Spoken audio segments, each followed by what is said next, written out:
On peut fabriquer, dans l'art, on fabrique beaucoup de choses, mais on ne peut pas fabriquer les choses essentielles. Elles sont là ou pas là.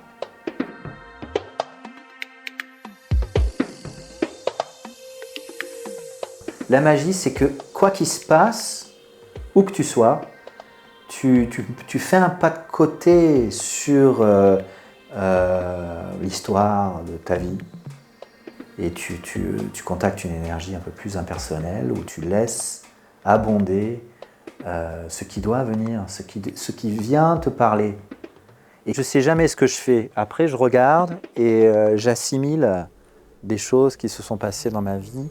Une compréhension peut-être se fait ou une évocation se fait.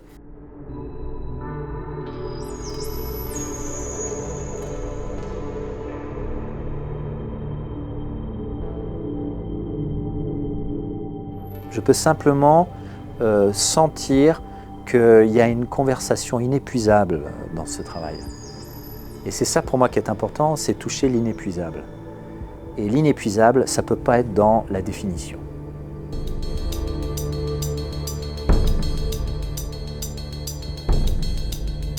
Les anecdotes accompagnent, mais ne déterminent pas. Et ça, c'est une de mes applications. C'est pour ça que je dis que c'est une pratique artistique.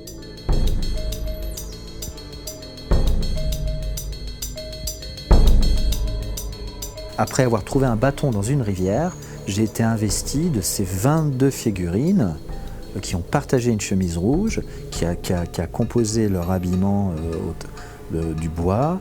Je les ai peints, j'étais dédié, j'étais dévoué, consacré à leur arrivée sur Terre. Je les ai honorés. Et après, il y a toute une poésie qui se met en place sur ça et c'est encore présent.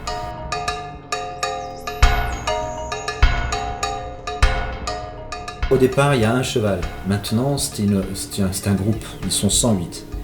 À partir du moment où ils sont plus un, ils sont fragmentés. 108 chevaux, c'est-à-dire un groupe de chevaux qui sont fragmentés. Mais ce qui est évoqué ici, dans le mouvement, et le mouvement est important dans ce tableau, c'est qu'ils sont tous magnétisés. Derrière tout ça, il y a un centre magnétique qui est l'énergie du mouvement. Ce qui est là évoqué, c'est que toute cette fragmentation est magnétisée.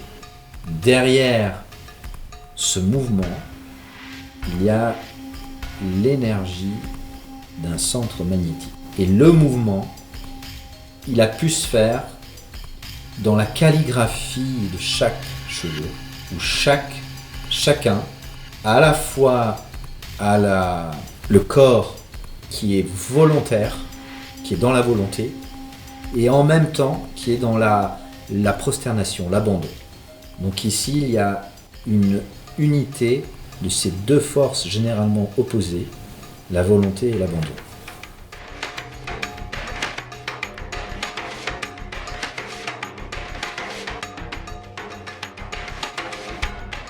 Ma démarche, elle n'est pas vraiment motivée par un esthétisme ou une technique, mais plutôt par une évocation. En fait, il y a cette énergie créatrice et moi, dans l'atelier ou là où je me trouve, je guette.